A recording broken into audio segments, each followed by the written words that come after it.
Attention, your paradigm is about to shift at the intersection of fact and reason. You're entering Kingston Country. I'm Dan Kingston, and you're listening to the Dan Kingston Podcast. Today's guest is longtime filmmaker Pat Kirby, creator of Max Justice, a libertarian superhero, and with well over 100,000 views, you can watch free on YouTube or www.maxjustice.tv. Thanks for joining the podcast today, Pat Kirby. My extreme pleasure. Thanks so much for having me on. Yeah, I want to get into all things Max Justice. But before that, I want to talk about your extensive filmmaking career, because I looked at your IMDb profile and it reads like an encyclopedia. If I have it correct, you were the second unit director on Alongside Night, which was a 2014 film starring Kevin Sorbo. Do I have that correct? Yeah. That was correct. That was kind of they put me as second unit director because I kind of did a lot as director of photography. And I got sick during the middle of that, so it was another director of photography that took over for some of it. But I was the director of photography on Alongside Night, yes. So you were the director of photography. Wow. So whenever somebody comes to Nevada, they got to reach out to Pat Kirby, is that right? For certain things, like in our own filmmaking, we do everything, but my primary work in Vegas is I do jib arm, which is a camera crane, and I do drones. And what about the Steadicam? I've seen a picture of you hooked up like you look like a robot with the Steadicam coming, like an arm coming out of your chest. It's incredible. Yeah, that was a great photo taken during Alongside Night, where I was director of photography, and oddly enough, that picture was taken by Austin Peterson, who was a Libertarian candidate for president in 2016, and now does a radio show. I think he was just an advisor. It might have been a agent of one of the investors. I don't know. I don't want to. What about Kevin Sorbo? Did you meet him? Because he's become quite a significant voice in the American First movement, and liberals hate him right now, I guess. But was he political back then too? He's got to work in the acting industry, but he's very, he's very pro freedom. So he is, he is. So he's definitely political. And that's what drew him to Alongside Night. Is he a nice guy, like in person? Really nice guy, such a nice guy. His whole family are just saints. They were a pleasure to work with. It's like when you're working on a small movie where you got a lot of people doing everything, you can get these prima donnas that are used to big stuff and everything. But he's just very helpful, very patient, and just wants to do good work. And that's awesome. A real professional at his craft. Yeah, he's a great guy. Let's talk about your creation, Max Justice, because this is a quote that really stood out to me. I really like this quote in particular. I saw, "When political parties abandon their principles, they are just vehicles to divide and manipulate you. Vote for principles, not parties." That's Max Justice. Can you talk about Max Justice?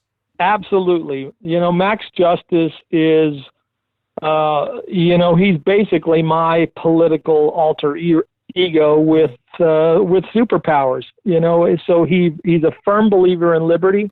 He's a firm believer that liberty is the formula for the just advancement of humanity, perhaps the only formula for the just advancement of humanity. And it's just a crime against humanity that we are still dabbling in these toxic ideologies instead of just working on perfecting the only one that works. So that's from one of the Max Justice memes that are all available on maxjustice.tv. And, there's things I call universal truths. That's one of them. The other one is, a kind of a stand against collectivism. There's only two kinds of people in the world: good people and assholes, and each of us has the power at every moment to choose which one of those will be. In each given moment. At every moment we can choose. Yeah, every moment we have the power to choose. Like, okay, how am I going to react to this, or whatever. You can be a good person, or you can go the other way. And boy, the left is sure going the other way these days. Yes, I want to get into politics and what Max Justice would say about that. Yeah. Look, the special effects when I was watching the videos, they're amazing. My favorites when the heads explode of the terrorists, and it's like sickeningly real.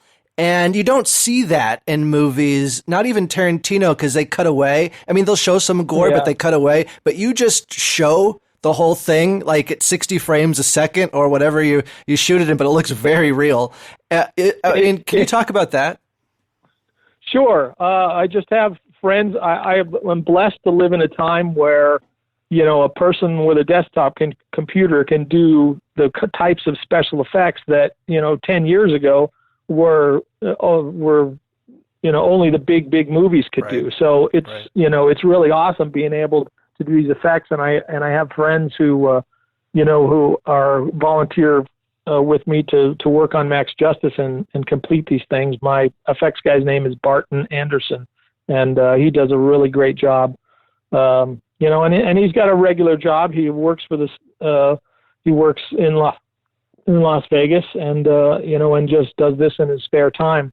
But you made the decision, Pat, to show the heads exploding in such graphic detail.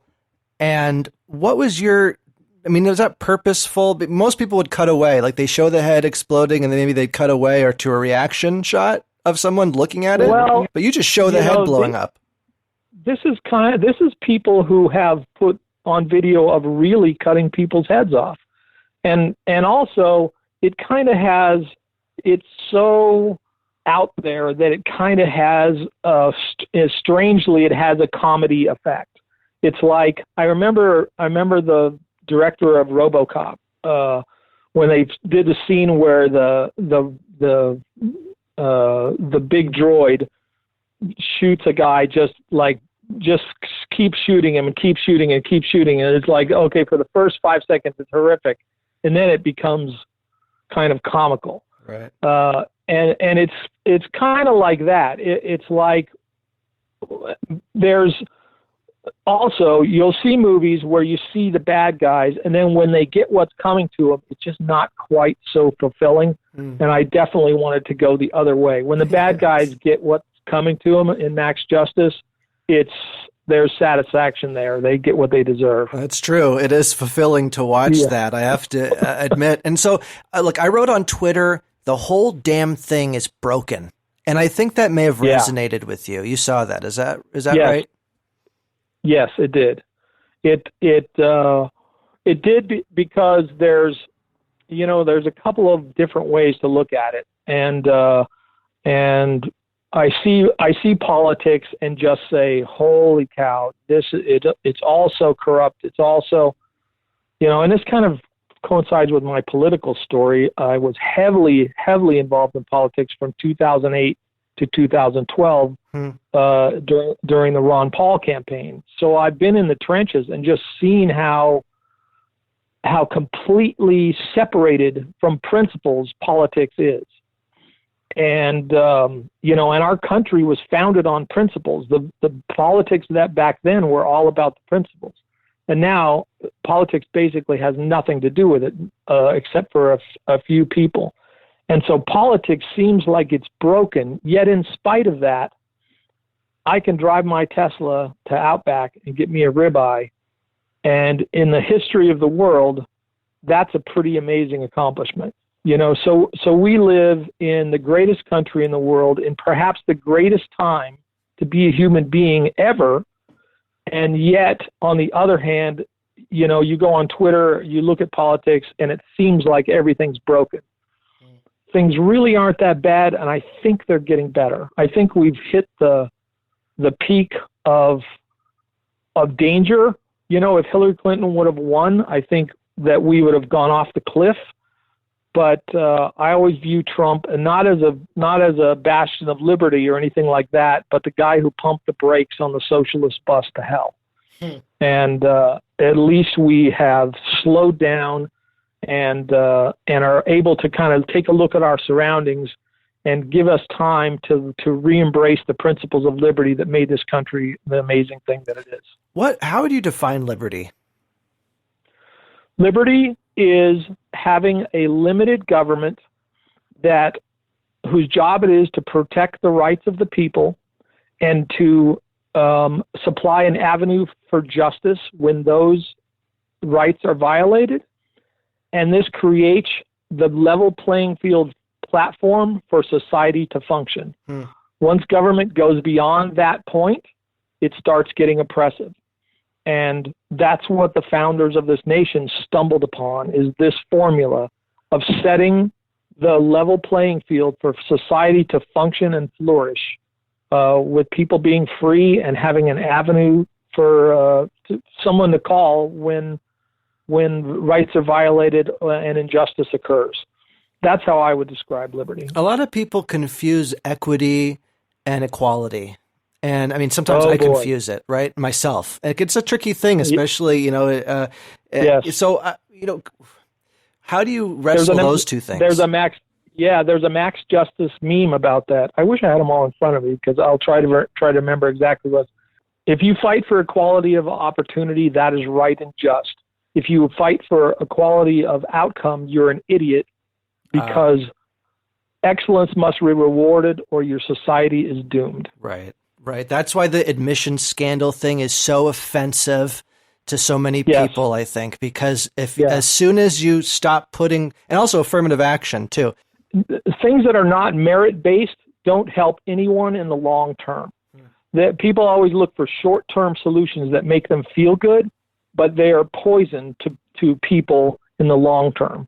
It's like, if I can't compete, so I've got to cheat to get my spot, then I've taken the spot of someone who's more qualified than me and is going to help lift whatever that industry or whatever is to the next level. And that's robbing everybody. And also, so I get to coast instead of like saying, you know what, I got work to do. I've got to knuckle down. I've got to learn my trade. I've got to do whatever and become the best.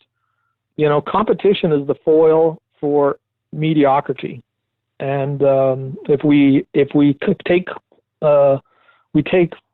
competition out of the equation, we do so at our own peril. Yeah, I agree with that. What you mentioned, you worked on Ron Paul's campaign. What do you think of Rand Paul?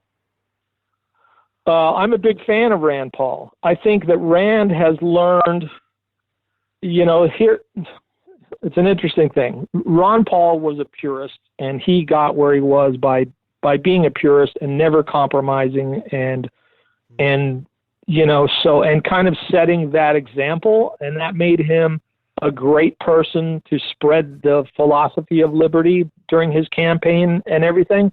Rand has kind of learned to work within the system, and a lot of people call him a sellout for that.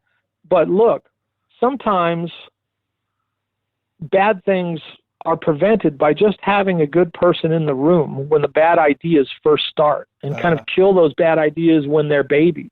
That's true. And I think that Rand Paul playing golf with President Donald Trump is one of the best things that can happen in these days. It's like just having that voice that understands liberty and understands our Constitution and having that voice in the room is incredibly valuable. And if you follow him on Twitter or look him up on YouTube, he's always there fighting against the outrageous spending that we're doing. He's a great voice for liberty, and the purists can shout from the grandstands, but he's the guy out there on the field of play.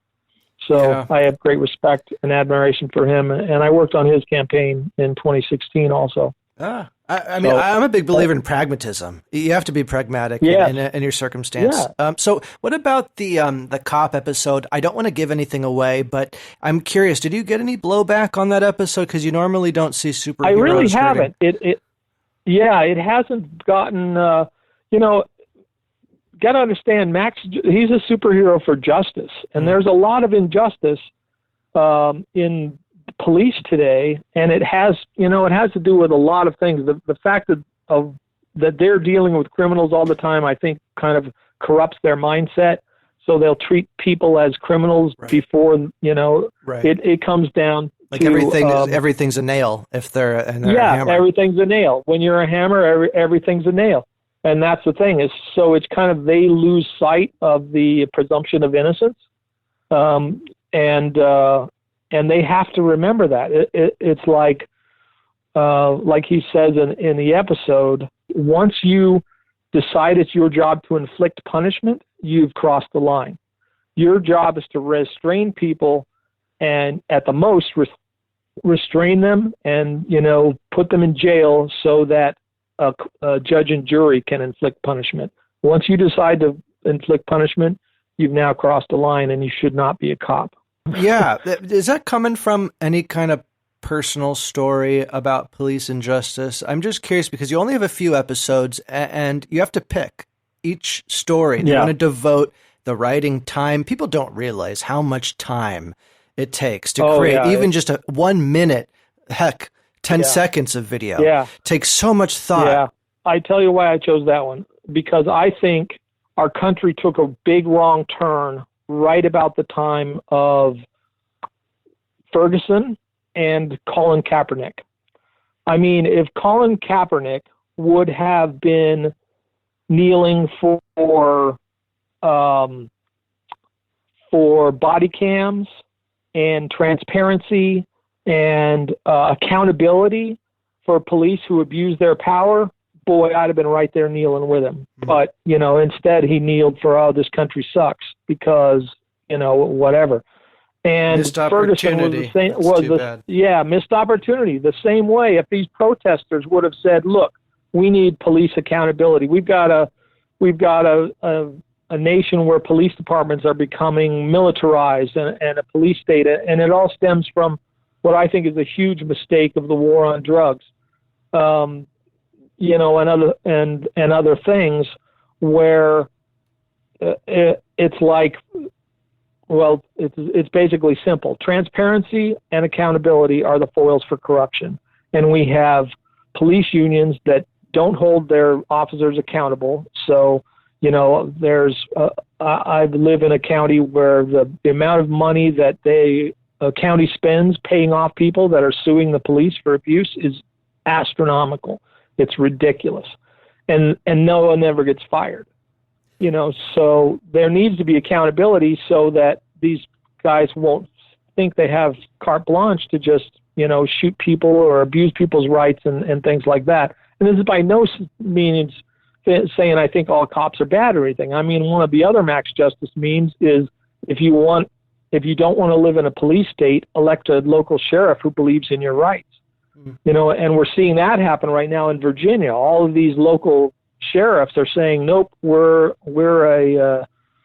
a sanctuary county for the Second Amendment after, all of these statists got elected in Virginia and are contemplating gun things. So by no means do I think that, but they give an oath to uphold and defend the Constitution, and the most important part of the Constitution is the Bill of Rights. So they should follow that oath. And if they don't, max justice comes to visit. And it's really fun when he does that. And he didn't permanently hurt any police officers, doesn't look like. No, exactly. It's justice. It's not revenge. It's like he's going to mete out punishment that he deems is fit for the crime. What's your end goal, like with Max Justice? Is it because right now it seems like they're only interested in new superheroes that fit a certain, criteria. I don't know if Max Justice fits that. You know what I'm talking about? I'll tell you the goal. I was deeply involved. I was a national delegate to the 2012 convention, the Republican convention in Tampa. Wow. I was deeply involved in my state Republican Party. My county was kind of like the Liberty Caucus, following the Bill of Rights and things like that, kind of a more Liberty Republican bent. And they just didn't want to hear our message. The powers that be are all about putting people with the R in office, whether they follow the principles or not. And so I realized, I just said to myself, you know what, there needs to be a cultural awakening before there can be a political one. Fighting this political one is beating my head against the wall. There really needs to be a cultural awakening about, the miracle of liberty that this country has.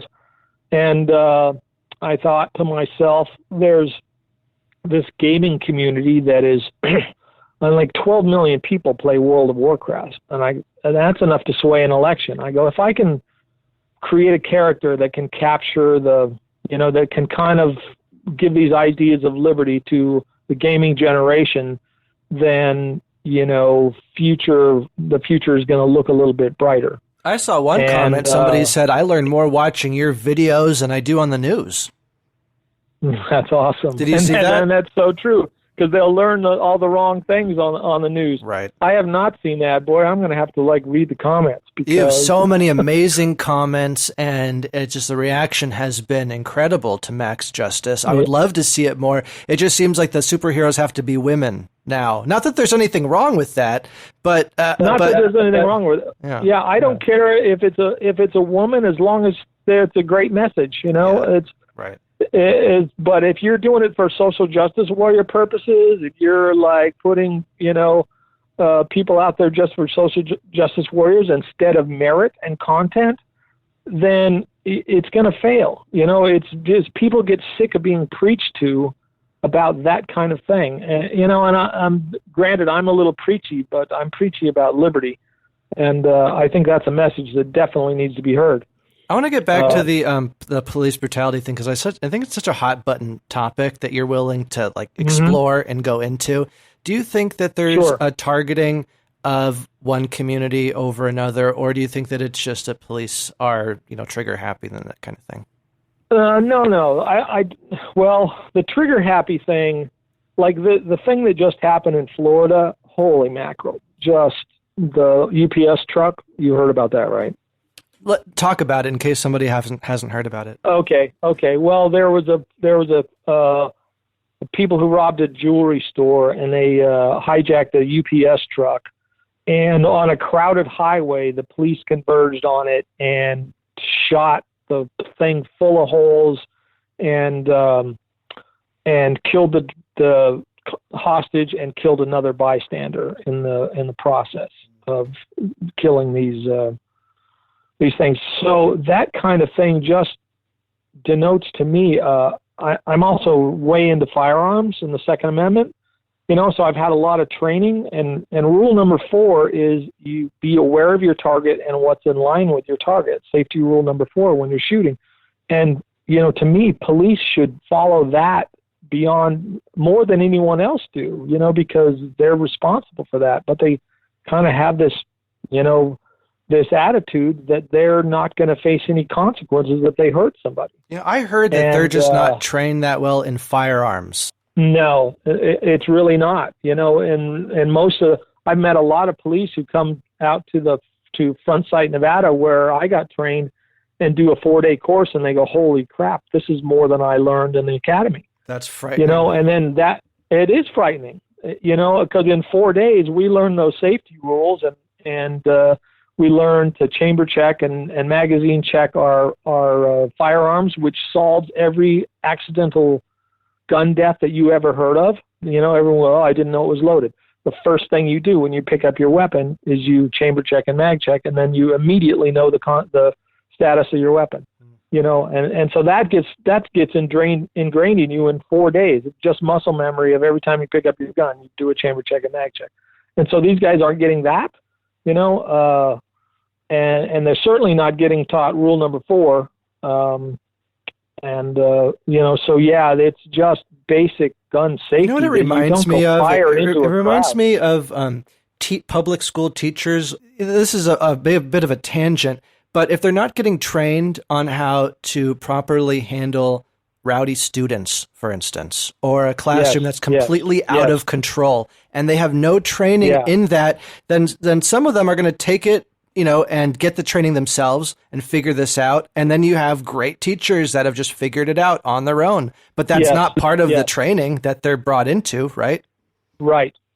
It's, it's kind of like high school and college. You don't train people. They're not training people to face the world. Right. Training people to live in a bubble. Yeah. You have to get safe spaces. Yeah, you have safe spaces. I went and saw No Safe Spaces the other night, and I want to put out a kudos to those guys. That was they did a great job with that film, and the fact that your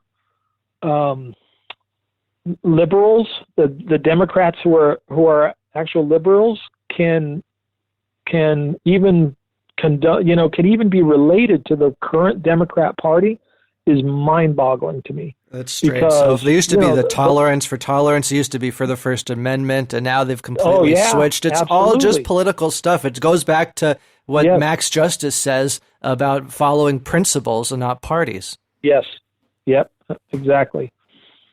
Okay, so let me ask you about, if you have some more time, I got to ask you a really tough question. This one's going to be the big one, because I know we have so many problems at home, but we also have this guy over here threatening us with Christmas presents and this kind of, Trump, pick your Christmas present that you want, and sending missiles into the sea. What happened? It's too late if a missile flies over Hawaii, because we won't know what's on it, if it's loaded or what. How does Max Justice, how would he approach Kim Jong-un when by the time they fire a missile, it's too late? I mean, maybe his superpowers could stop a missile. I don't know. Yeah, well, no, he's not indestructible or anything. That was a lot of friends warn me. If you make him indestructible, then he kind of loses his vulnerability. But that's a really good question, and it's a really good episode. And it would be a really good culmination to a season. I kind of have a story arc where, naturally the CIA and NSA and everything are trying to find out who he is. And then when they finally do, what happens then? How do they kill him? How do they They're going to try to kill him, right? They absolutely would. Well, and since they're not sure they can kill him, they decide they're going to kidnap some of his friends. And it's like, and there's like people within the CIA that are against it going, wait a second, you're going to instead of just going and talking to the guy, you're going to kidnap his friends to try to control the guy who can teleport to anywhere and blow up your head. How smart is that? But anyway, so all of that is a very intriguing story. And I think that like a real tyrannical foreign dictator would be a very interesting story too. In the story on the human trafficking, he finds human traffickers and then just gets them to rat out the guy next on the level, and then that guy the next on the level, and just kind of works his way up to the very top. And this was pre-Epstein, and I was going to say, leads him right to Hillary Clinton. Yeah, something like that. I don't want to give it away. But, leads him right to the top. And then the same thing, because he can tell when someone's lying or not. He could just go straight to what's his name's Kim Jong-un's quarters and say, "Do you intend on launching a nuke against the United States?" And and if he says no and he's lying, then act accordingly. Yes. So we need some of that. It would be an excellent episode. Yeah, the lie detector part of it is the real superpower, I think, because when you look at all the world's problems and everything everything wrong with the world, it's just instigated by liars. And I have another story called Color of Lies that I would love to do as a movie someday, that is about the invention of a foolproof truth machine. A foolproof truth, because they have the lie detector test, but they're not foolproof. A lot of people can fake it, especially sociopaths. The people you need to detect the liar lying most are the people most likely to be able to fake the thing, right? Are the most likely to be able to beat that. Exactly. Yeah. But what if, just, kind of imagine this scenario. So like human spirituality and technology has kind of been going in opposite directions. The evolution of mankind's spirituality is kind of like hit a roadblock. And what if, like, you could invent something you could wear like sunglasses that would tell you whether a person is lying or not with 100% accuracy. I think that's coming soon because they have AR glasses being released soon. And couldn't it detect like a lie detector? I mean, it wouldn't be foolproof. Well, it depends. It depends. I kind of looked into the technology. It's all about frequencies. Like the brain uses frequencies, and the part of the brain that accesses memory might have one frequency, and the part of the brain that accesses imagination is another. So lying uses imagination. Telling the truth accesses memory. So there might be a way to detect that and actually make a device to make lying obsolete. What about imagine the ramifications? It would be huge. It would change society altogether. But what if you could get a halfway step of just detecting little droplets of sweat that your eye can't pick up or something? That could be a halfway measure. I think there's probably algorithms for things that exist now where you could probably get within 90%. That's freaky. But it'd be good maybe for society to have that, right? It would, in the long term. I think it's the only way we survive. Because, the liars are kind of running the joint, and that's not good. What if liars could no longer run the joint? Then that would kind of change everything. So it's an interesting project. I'd love to sit down with Elon Musk someday and talk about it.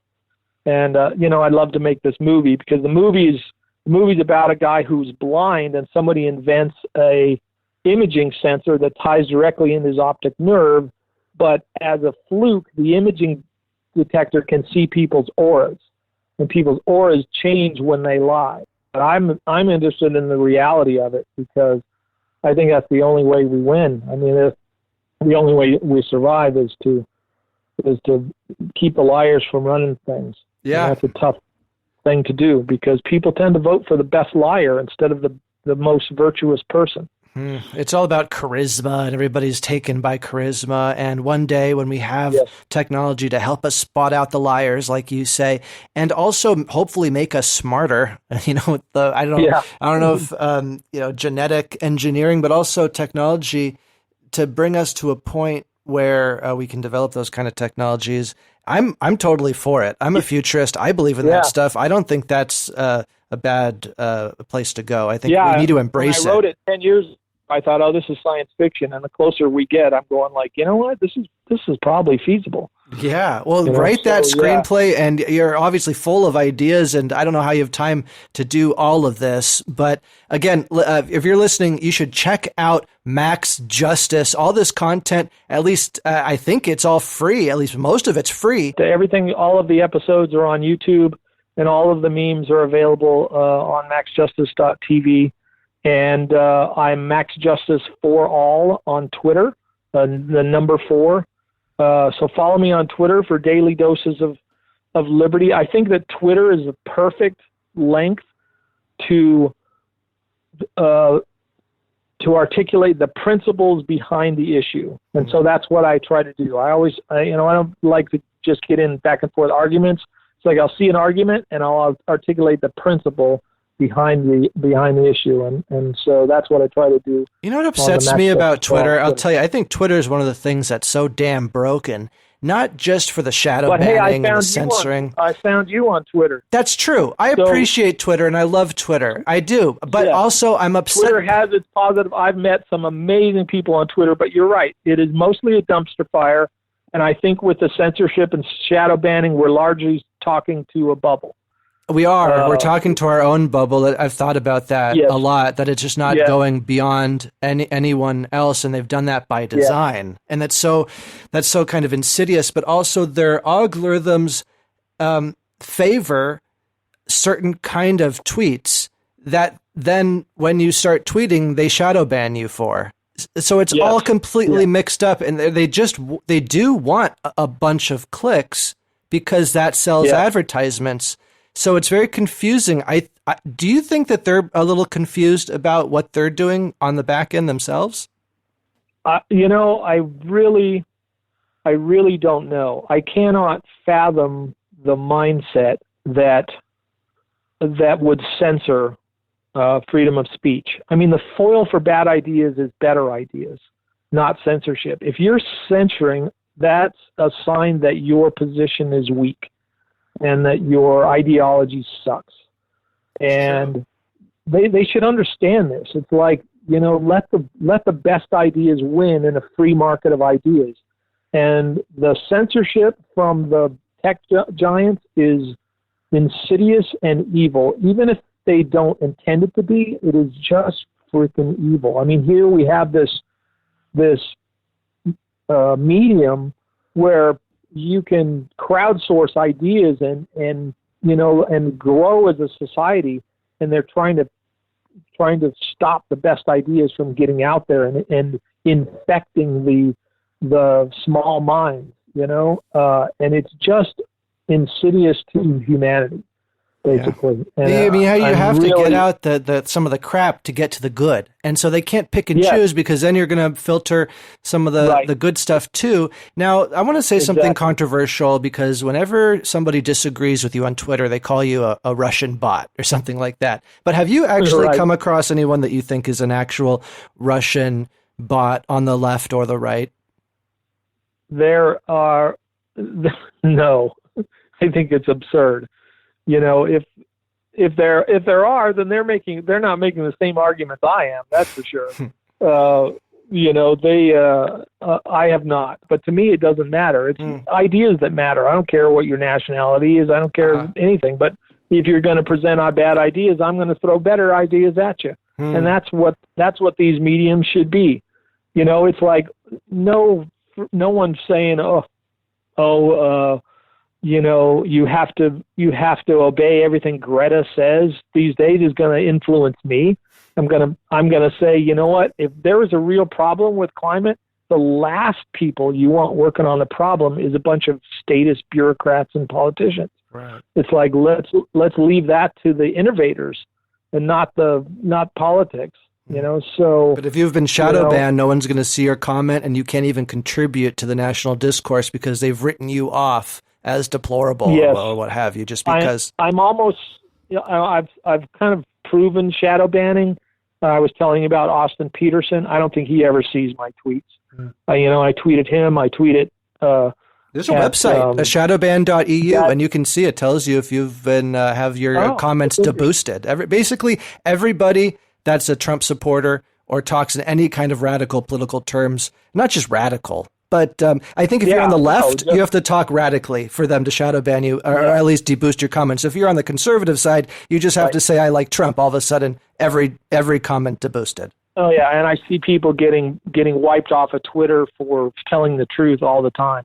And on your thing of saying everything is broken, I just want to kind of leave with, I'm very inspired and very hopeful, because what I set out to do with Max Justice, a cultural awakening, I think there are a lot. There's your podcast, there's Jordan Peterson, I think, is such a huge influence. Fantastic. I mean, millions of people read his book, millions of people go see him. It's just this common sense these days is like oxygen to suffocating people. And he puts it out there and has influenced so many people just with self-responsibility. And I think eventually that's going to translate to politics. And I think maybe it is, because you can only play this social justice warrior thing so long. It's a toxic ideology, and it's a dead end for humanity. I mean, racism is a dead end for humanity. Liberty is a place where all people can find peace and prosperity through this common theme, and everything else is a dead end. We all end up, we're going to fight each other, and whatever. And where do people think that ends? If we have a civil war in the United States, that's going to be horrible for the world, because we're kind of the last bastion of freedom, and supposed to be this shining castle on the hill to set an example for the rest of the world. Everybody still wants to come here, but the world's not going to be a better place until people stand up in their own countries and say, you know what? That Constitution isn't copywritten. Let's just put it in our own language and follow that for a while and see what happens. Yes, You know? everybody And, deserves liberty, but they have to earn it, Yes. and we all have to earn it every day with every decision we make from moment to moment, like you say. It's harder to be an optimist, but it is what we Yes. need. There's no other choice because pessimism Yeah, leads you down look- the dark yeah. road. If you look around on Twitter and Facebook and things like that, you go, you know what? There's really no faith in humanity. But you go out and walk down the street, and you help somebody pick up their groceries, or you park your grocery cart in the stall where it's supposed to go, and you see other people doing the same thing. You realize, you know what? These humans are so bad. Yeah, it's true. It's true. I want to leave it on that positive note. Again, watch Max Justice at www.maxjustice.tv or wherever you're on social media. He's on YouTube and Vimeo and Twitter and all this. Thank you, filmmaker Pat Kirby, creator of Max Justice, the libertarian superhero. Really appreciate your time on the podcast today. It's been an absolute pleasure, sir. Thank you so much. Kingston Country. You've been listening to the Dan Kingston Podcast.